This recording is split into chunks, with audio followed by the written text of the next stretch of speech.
Hi, welcome back to our Honors Geometry playlist. Today we're going to talk about 4.6, proofs with isosceles and equilateral triangles.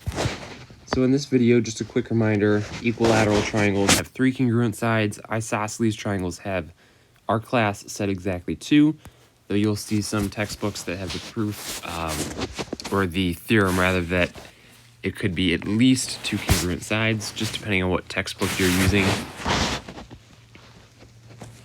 So here's some isosceles triangle theorems. The isosceles triangle theorem in this book says that if 2 sides of a triangle are congruent, then the angles opposite those sides, the base angles, are also congruent.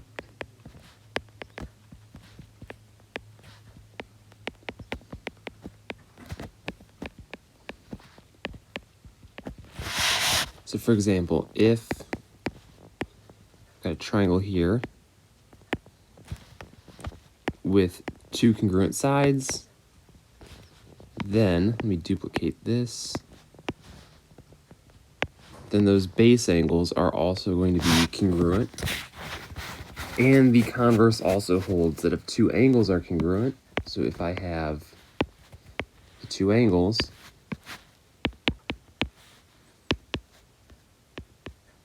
then I know it's isosceles. I know that the opposite sides are going to be congruent as well.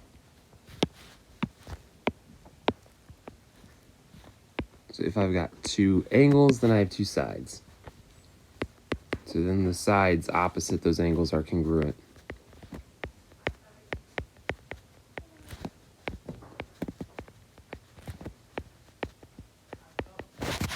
Or the sides opposite those angles are congruent.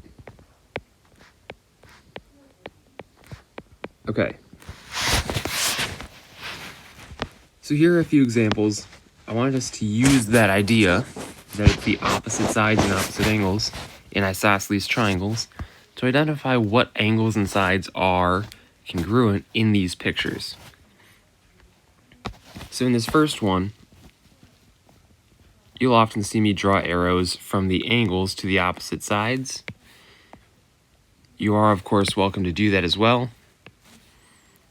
From this angle, it would be side AC. So from angle B, across from angle B is side AC. Or from the sides, side HG across from side HG is angle F. And then across from side GF would be angle H. I'd like you to try CD and example 2 on your own. I would like you to pause the video and then unpause and do your work.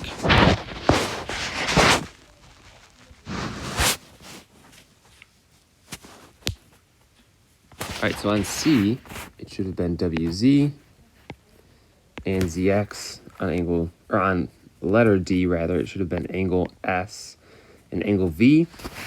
And then for example 2, if AD is congruent to AC,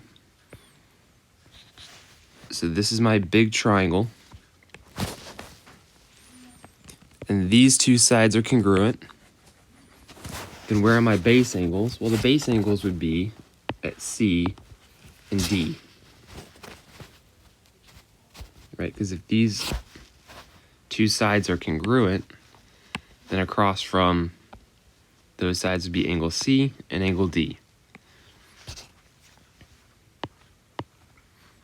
And I'm going to name those angle ACD and angle ADC.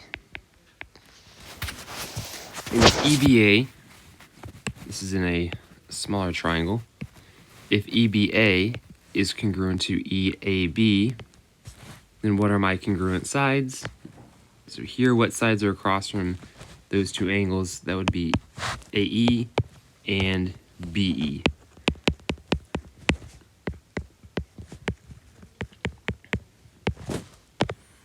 Okay, now let's talk about some corollaries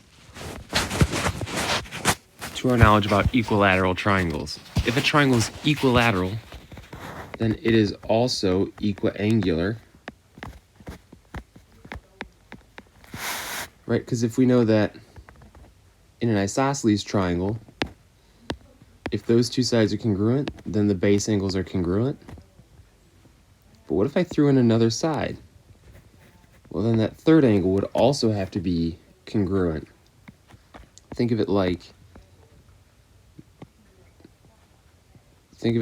this. It's just a different instance of the isosceles triangle theorem. So if it's equiangular, then it's equilateral. If it's equilateral, then it's also equiangular.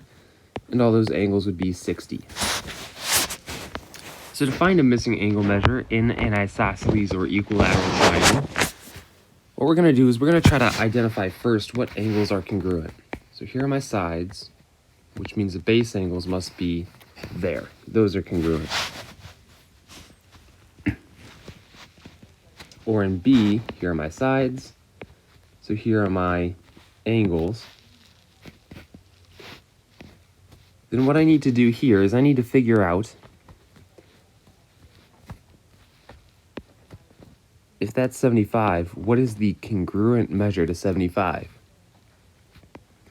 Well, x would be equal, since it is congruent, to 75. And then if I have 75 and 75, these two make up 150.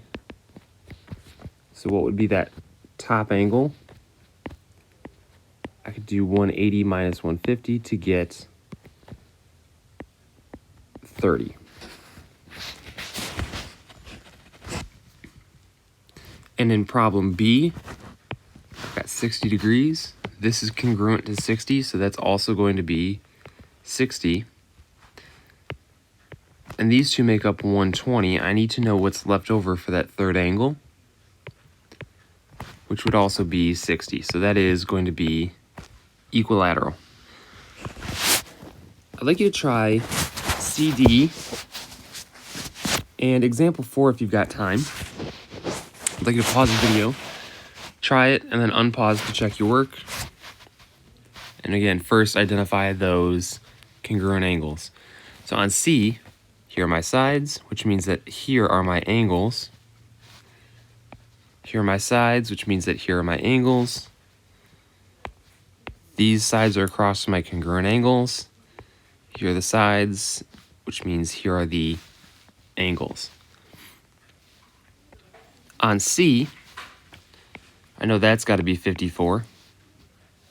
So here I've got 108, which means I need to find x is the third angle in the triangle that adds up to 180. So this must be 72. On D, here's kind of a trick. So there are a few different ways of thinking about this. You can think about, well, I had 180, I took away 40, so I have 140 to work with. And how are these related? Well, they're equal. So what number adds with itself to get 140? Well, it would be 70 and 70 if they're equal and they add to 140. Or what's half of 140 is 70. You could also think of it, and here's typically what you're going to see me do in class. If I don't know either one of these, but I know they're equal, well, I can always put an x there. And if this is x, and this is congruent, well, then that must also be x. So I could say 40 plus 2x is 180, and you'll get the same thing.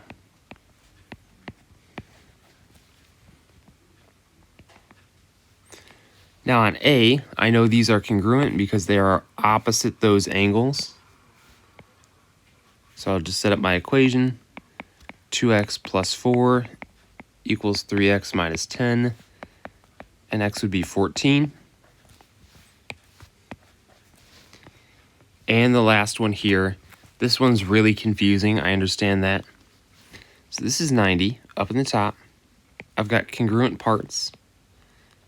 So this angle must be congruent to this angle.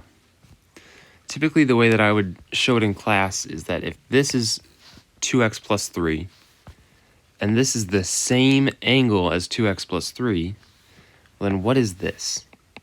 If it's the same as 2x plus 3. Well, it should be also 2x plus 3. So you get 2x plus 3 plus 2x plus 3 plus 90 is 180. Or 4x plus 96 is 180. And I believe you get x is 21. And when you substitute that 21 back in, you get 45 degrees here, which makes sense, right? 45 makes 90, plus 90. And those 45s should have been congruent, so x would be 41. If you notice that this was a 45, 90, then you could have just gone straight ahead and said 2x plus 3 equals 45.